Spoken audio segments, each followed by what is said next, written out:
Before Sunday's Game 4, the Dallas Mavericks have been led by a very impactful defense, creating a 2-1 series lead, containing the Clippers to 97.3 points per game, shooting only 42.6% from the floor, despite shooting 37.9% from beyond the arc. And there's a lot to like about the Mavericks' approach, how they're able to get these results, especially with the recent roster additions they made over the last calendar year, playing a very significant part of this. But also, Luka Doncic, Kyrie Irving, both of the superstars are stepping up. And I want to highlight all of this, get into what's working, and also highlight a couple things that could be improved as well, too. And I'm going to get right into it. The first standout area has been rim protection. The Clippers have been deterred from attacking the paint, getting all the way to the rim in the half court, with the Mavericks, focusing on packing the paint, sending an early low man, but also trusting their rim protectors to make plays. Here, Daniel Gafford veers switches, pressures Norman Powell's drive, and this results in a miss. And the Mavericks close the possession. And then we're going to have on this play, James Harden is going to attack Luka Doncic in a ball screening action, get the ball to the roller Terrence Mann, and Lively's there to clean up the miss as a weak side shot blocker. And then you're going to have Paul George try to jab and drive against Luka Doncic, get by him. But Daniel Gafford snuffs out a decoy action on the weak side and completely rejects this poster dunk attempt from George. Harden uses a screen at half court to attack downhill going to his left, but Lively's there helping off of the big to blow up this finish attempt with his verticality. Harden gets by Luka attacking right, but Lively's in position pre-rotated off the dunker to be able to protect the rim, and Maxi Kleber does an effective job of helping the helper, cleaning up the play on the defensive boards. P.J. Washington goes under this ball screen against Paul George, is very aggressive, guarding him out in space, stabs at the ball, makes him have to reset. George uses a push cross, attacks downhill going to his left, and Maxi Kleber rotates off the dunker, gets vertical, walls up George on the finish attempt, and creates a miss. There have been some creative matchup approaches by the Mavericks throughout this series as well, too. Maxi Kleber has guarded Russell Westbrook to start possessions at times. And here, after a double-wide pin down from Norman Powell doesn't create an advantage, Westbrook tries to just attack Kleber, who's sagging off of him, and uses his size and length to force a miss. Here, Kleber is guarding Westbrook to start this play. They use stack pick and roll as a counter. The Mavericks switch with Lively now guarding Westbrook out in space. Westbrook's going to attack downhill to use his speed advantage. Tries to make the drop-off pass to Zubac. Gets it to go, but with Kleber in a position to pressure Zubac on the catch, Lively recovers and blocks it on the trail. With Paul George being a motion shooting threat and having the size and athleticism to finish on cuts, the Mavericks have to be very in tune with how they're handling switching throughout possessions. Kyrie got switched onto Paul George with him being an active off-ball screener. And with Kyrie top blocking, the natural approach for George is to counter with the back cut. And Josh Green understands this, is well aware, makes the low man rotation, and gets vertical to disrupt George, slow him up. And the rest of the unit, Daniel Gafford, is able to make that recovery as a rim protector and pressure the finish at the rim to force a miss. Luka gets switched onto Paul George after an early screen, and he's going to try to attack downhill. But he's going to get the ball to James Harden to get it back, have a fresh possession. And he's going to turn the corner against George attacking left. Daniel Gafford's in the paint to protect the rim off the dunker spot. And Derrick Jones Jr. does a great job of helping the helper as the low defender. He blows up the finish attempt after the drop-off pass is made. While Zubac draws two as a post-up threat in the paint with Kyrie Irving having to guard him as a mismatch, P.J. Washington stays focused as the low defender and accounts for the 45 cutter and blocks it at the rim. When the defense is trying to overload the strong side or flood it with, help defense, like Derek Lively does here, where he's parked himself in front of the paint to be in a position to deter a drive, it's important to account for flashers and also not get distracted by decoy weak side actions. Luka Doncic does a great job of this. He communicates to the weak side of the defense to handle that decoy action, and he also accounts for the flash cut and then makes that defensive play as a shot blocker when the big makes the catch and tries to finish. Having athleticism in the help defense brings a lot of options for a team. Here, Luka Doncic fights over an off-ball screen with George curling, and Daniel Gafford is able to play closer to the level to deter that catch-and-shoot attempt for George. George counters by making the pocket pass, and Plumlee has to finish against Derrick Jones, an athletic wing who blows up the play at the rim. The Mavericks have trusted the big more, whether it's Lively or Gafford, to make switches since the All-Star break, and whether it's double screener actions like double drag or stack pick and roll or even just high pick and roll with one screener, there have been some impressive plays throughout the series already. Lively is going to switch this double drag screen and account for Harden, guarding him out in space, and watch Josh Green throughout this play. He's now responsible for helping off the dunker, and the Mavericks aren't focused on Russell Westbrook as a weak side spacer. Green is going to make his presence felt well-timed and allow Lively to recover on the trail to emphatically block the ball off of Harden's back. Lively soft switches after Plumlee screens for Harden. This is just a very high IQ play, great discipline from Lively. He never opens up his stance, forces the left-handed Harden right by weakening him, and Harden's going to try to get him to shift his hips to open up that left, but doesn't ever get it, so he attacks downhill, going to his right. Doesn't have a favorable finish, so makes the drop-off pass with Washington ready to help, and then Lively recovers on the trail and blocks it at the rim. Now you're going to have Gafford weakening Harden. He's going to force him to his right hand, never opens up that stance, even after Harden retreats to try to get him to open up. Harden attacks right, and with Washington in a position despite having to exit the paint when trying to 2.9 and help defense, the drop-off pass is made to Plumlee.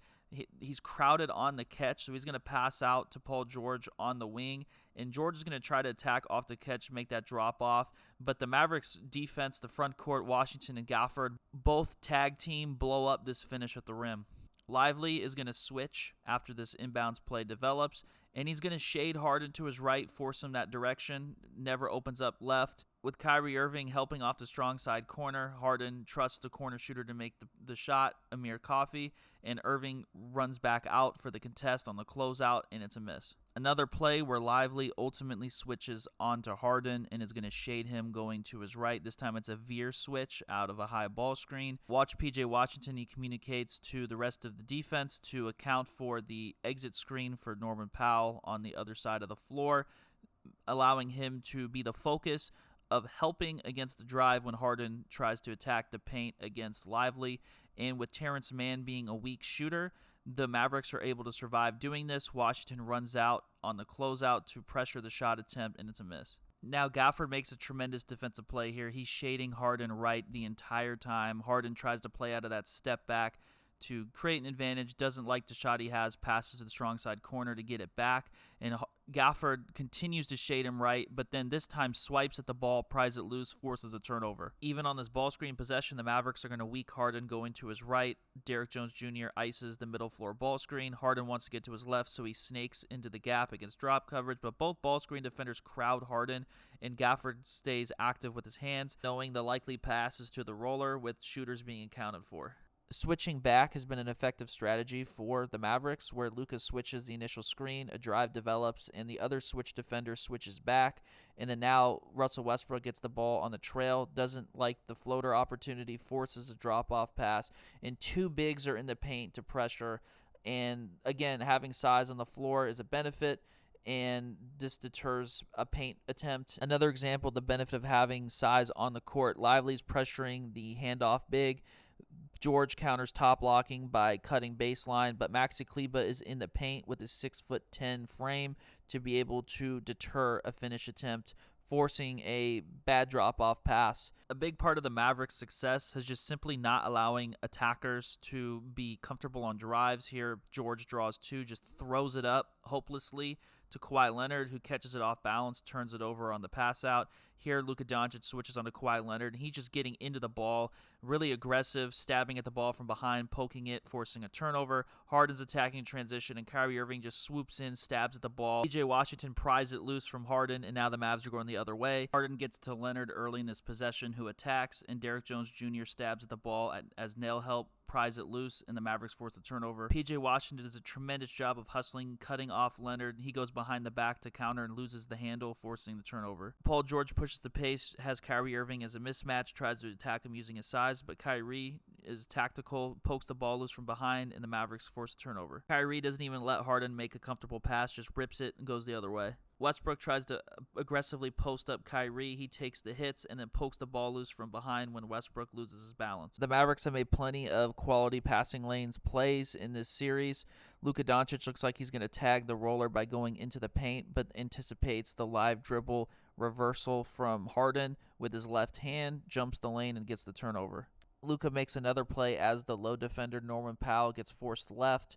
Luka anticipates the pass out after helping the helper, uses his length, tips the ball up, and forces a turnover. The Mavs have been disciplined sending late doubles when superstar players get towards the corner, and here Luka is going to commit to that double despite Norman Powell relocating to the weak side. Kawhi turns it over trying to hit a flasher, with Josh Green anticipating the pass. Out of a ball screen, Paul George is going to try to hit the roller Terrence Mann, but Kyrie Irving, as the nail help, blows up the catch and forces a turnover. It's risky at times to do, but sending strong side late doubles when players are turning their shoulder can be an effective strategy. Josh Green does that here after Paul George draws Maxi Kleber on a switch. He attacks left, gets stuck trying to play out of a drop step with nowhere to go, as Green is already loading up on him, getting vertical, pressuring the pass, forcing a turnover. Green does a great job of not being deceived by James Harden trying to make a no-look pass and just jumps the pass to the corner. Naturally, there's going to be situations when superstars make tough shots no matter how quality of defense is played, but the Mavericks have a lot of examples throughout this series of really pressuring the Clippers superstars into tough pull-up jump shots and forcing misses and closing the possession. Part of the success has been the Mavericks' intent on switching and keeping quality matchups. With Kyrie Irving showing and recovering, Derrick Jones Jr. is able to prevent the inside drive, force Paul George to go baseline. He draws two. Kawhi Leonard flashes, and Luka stays competitive throughout this possession, forcing Leonard into a tough pull-up shot around the elbow, crowds him, and forces a miss. On this clip, Paul George tries to break down P.J. Washington, but he takes the contact on the drive left, continues to cut him off. George passes out, retreats back out to the three-point line to get the ball back, and then just takes a tough catch-and-shoot shot against Washington's contested misses. Late in the clock, Derek Lively commits to handling James Harden out of the corner, keeps active hands, uses his 7'7" wingspan to crowd him, and forces the miss on the step back. With high-quality pick-and-roll defense early in this possession with Derek Lively making his presence felt as the big defender, Terrence Mann has to make a play late in the clock. Luka Doncic guards him, handles the crossover, takes the bump, doesn't jump on the two fakes, and it's a miss. Here's another intelligent play from the Mavericks defense. Kyrie Irving is going to load up at the nail as Maxi Kleber handles Paul George on an isolation possession. George counters by going left to right on the crossover, takes a tough step back, going to his right, and misses the shot. Throughout this whole series, Kyrie has embraced tough assignments. He hounds James Harden throughout this whole possession, but after Harden gets him to stumble, Dante Exum shows help initially, allowing Kyrie to recover, and he avoids fouling late in the clock. Harden takes a tough shot and misses. Here, Paul George is the focus of a wide action, gets a rescreen, draws Daniel Gafford on the switch. And here, Gafford tries to force him left, so George uses that to his advantage by faking the step back and then getting Gafford to open up his hips for the drive right, uses a snatch back, but Gafford recovers very well, pressures him, crowds him on the shot, and it's a miss. Even on a corner pin-in for Paul George, the Mavericks are chasing him. Kyrie Irving runs through the screens and pressures him on the catch-and-shoot jumper. And even though the Clippers got the offensive rebound, P.J. Washington continues the effort, crowds James Harden, but doesn't foul. Harden settles for a tough shot trying to bait the foul and doesn't get it. Paul George is going to attack Derek Lively in a ball screen, but he's playing up to the level, uses his length, steps up, forces a miss on the pull-up. Kyrie handles Russell Westbrook going under a screen, sags off, and Westbrook thinks that he's going to be able to draw a foul call by chucking a shot, doesn't get it to go. There has been a clear focus to sag off of Westbrook, dare him to shoot. Doncic does it here. Westbrook takes a mid-range pull-up, and it's a miss. Even guarding the bigger Kawhi Leonard, Josh Green switches onto him, handles him in the post, pressures the turnaround jumper, and the Mavericks close the possession. Jones, his recovery speed is very helpful for the Mavericks. George attacks right off the catch, works his way with the behind-the-back dribble to take a step back, and Jones is already there contesting, and it's a miss. Having Washington as a big wing with a frame to take contact has paid off for the Mavericks. He takes contact from Kawhi Leonard's push-off, and it's an awkward pull-up in the paint, and he misses. The Mavericks' willingness to switch takes away advantages from screening actions at times. Here, Leonard just settles for a tough pull-up, misses short. The continued embrace of switching, even after multiple screens are set, brings Doncic into the action to switch onto Harden, and he's just going to do his best, handles the initial drive attempt, and then lunges on the step back, and the shot's a miss. Derrick Jones' reaction time continues to be a big asset here. George plays out of a face-up, pulls up, and he has a hand tightly contesting him. While Harden certainly has made plenty of step-back threes in this series, the Mavericks, like on this possession here, continue to lunge at him after switching or just in late clock situations on this play here with Maxi Kleber, just forcing him to take a tough shot instead of allowing him to use his passing talent to create clean looks for teammates. Making the job easier for Luka has still been a focus for the Mavericks with logical approaches. Here, Luka switches onto Paul George, and Jones switches back mid-drive to pressure the pull-up, and it's a miss. This is a great example of discipline here. Maxi Kleber sags off of Westbrook, handles his drive off the catch, takes the contact, stays vertical, and blocks his pull-up.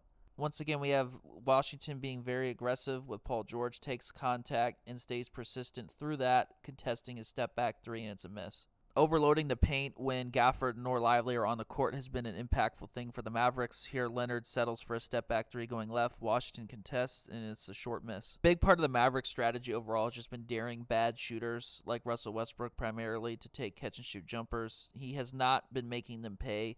Aside from Game 1 where Westbrook and Terrence Mann were hitting threes, here this is just a situation where it creates the ability to help against a drive, prompt a superstar to pass out, and then trust a teammate who isn't necessarily a pure shooter to make a shot. The Mavericks have still been intent on closing out hard. Even Luka Doncic, who sometimes doesn't do that in the regular season, he tags a roller, gets out to Amir Coffey, pressures a shot, and it's a miss. This strategy also enables the Mavericks to dial up late doubles and funnel the ball to that bad shooter like Westbrook to miss a corner three.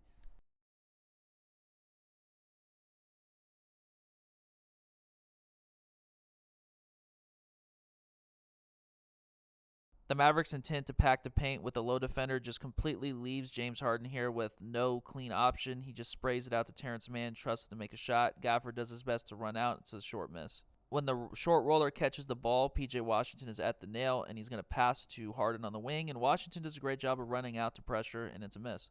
Shrinking the floor has allowed the Mavericks to handle actions like pin-down drives and just funnel the ball back to Russell Westbrook in the corner and dare him to shoot. And this was just a great overall example. The screen forces Doncic to switch onto James Harden, and he's going to stay competitive throughout this drive. And Derrick Jones gets George to pass out of a catch-and-shoot shot, gets it to Terrence Mann, who doesn't even want to challenge Derek Lively. Kawhi flashed to the wing, and Luka stayed attentive and pressured his shot attempt and forced the miss. Overall, just makes it a lot easier when there is a weak shooter on the floor. Westbrook fills the corner while the Clippers are running a zoom action. Luka sags off, still gets a hand up, and it's a missed corner three. If you made it to this point, definitely appreciate you watching this video all the way through. If you haven't already, please subscribe to my channel, like this video, comment if you will too. That really helps it circulate on YouTube's search algorithm, and every support is definitely appreciated.